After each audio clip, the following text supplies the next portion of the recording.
Okay, so I'm going to offer some emotional support surrounding splinting. It's probably the biggest complaint that I hear about from my clients and just people that I know. And I will be completely honest, when I was going through the healing process of my diastasis and I splinted, I cried many times and felt defeated and trapped and frustrated, annoyed, discouraged. um, there were days where I didn't feel that way, but in the beginning, especially, I definitely had those feelings. And I just want to kind of address that because people give up a lot because they don't feel like wearing the splint. The truth is you don't have to wear a splint in order to heal your diastasis. That being said, it's highly recommended that you do. You're going to make your healing process much faster if you're splinted because you're thinking about it sort of like a cast, right? And if you bring those muscles together like this, then the connective tissue that's in between is going to heal faster. You're going to get better blood flow. And if it stays in that position for most of the day, if not all of the day, except for when you're showering, then you're just keeping it in that position because that's where you want it to be. Do you have to wear the splint for the rest of your life? No. Some people feel like you have to wear the splint until your diastasis is healed. Other people don't. I kind of play it per person. Truthfully, I don't believe that you need to wear the splint until you're completely healed. I feel like it depends on your functional core strength because then you can start using your whole core instead of only your transverse muscle in the splint. But that's a whole nother topic. But to get back to the emotional support with the splint, number one, if you've had kids and you've been pregnant, then you can definitely wear a splint. You have more control over your splint that you have on your body than you did when your belly was growing and the baby was kicking you, and maybe your baby, was in the wrong position, or maybe when you went through your birthing process, it didn't go the way that you wanted it to go. If you can go through that experience, I firmly believe that you can wear a splint.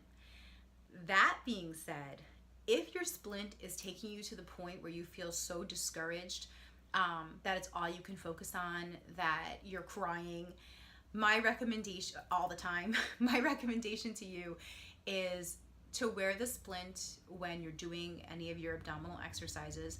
It's really important that during those exercises you keep the muscles close together, because if you don't and you're pulling your transverse muscle back during those isometric exercises, then your recti muscles might go off to the side, which will either keep your diastasis where it is, or it could actually make it worse. So it is really important that you bring the muscles together with a splint. I have some clients who have prolapse or pelvic floor issues and they can't wear a splint, so they wear kinesiology tape. And they also, I recommend Julie Tepler's Together tape. That's what I use for my clients. But I give that to them, and then when they do their exercises, they hold a splint, so they hold something in place to bring their muscles together. Again, that's a whole nother video. But I'd like you to consider, again, compassion. I know that's an underlying theme that I have, but compassion with yourself with the splint. I'd rather you be calmer and heal and find alternatives than beat yourself up over it. While it is highly recommended, and I suggest that you really work through being able to wear it, because I know that you can if your body is appropriate for it.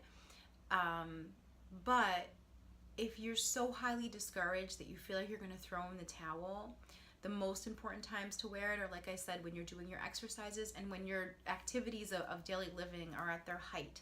So if you're doing something where you're standing for a long period of time, and let's say you have kids and you're getting your kids up ready for the morning, your busiest time is probably then. Anytime you have the busiest time and you can use that support in the beginning is when it's most recommended if you're not able to wear it all day. If you can wear it at night, awesome, good for you. That's a really good thing to be able to do.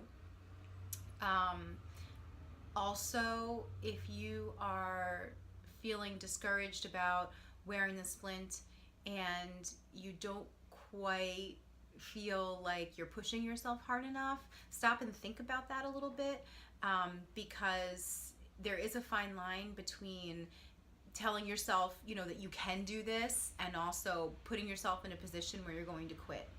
So you don't necessarily have to use compassion to slack off, but think about that a little bit and play with it and decide where you're at sort of in your headspace and what it is that you're choosing to do.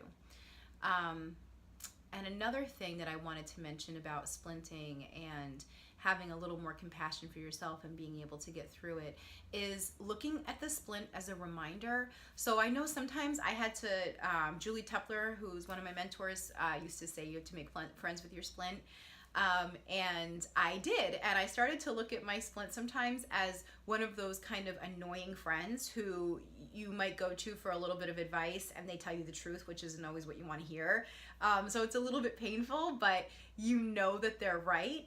So I sometimes started to look at my splint as that supportive, kind of annoying friend who was always in my face but was just being truthful with me because they wanted the best for me.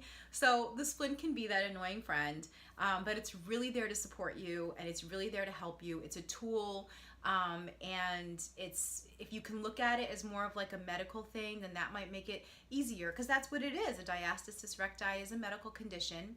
And if you had a broken arm, you wouldn't say, you know what, I'm not into this. I'm just going to take my cast off and go swimming. No, you wouldn't. So instead of seeing it as your splint is taking control over your life, see it as you're your own doctor. Really you're healing yourself. You're your own caretaker and you're choosing to wear this sort of cast to put yourself back together. So when you think of it that way, you really actually have way more control than you're giving yourself credit for. You're choosing to heal. You're choosing to wear a cast. In some respect, the splint is like a cast. You're not just letting somebody tell you that that's what you should be doing and you're doing it because, somebody prescribed it to you. This can really be an empowering experience.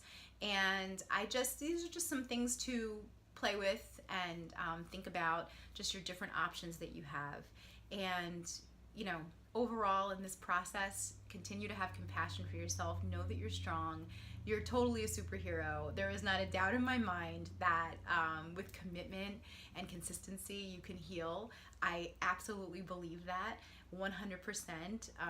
I'm probably your biggest cheerleader. And I know that if you continue this process, that you're going to become inside your biggest cheerleader, and you're going to have more faith in yourself, and you're going to start to really understand how powerful and what an incredible human being you are. So keep it up. And I hope you have an awesome day.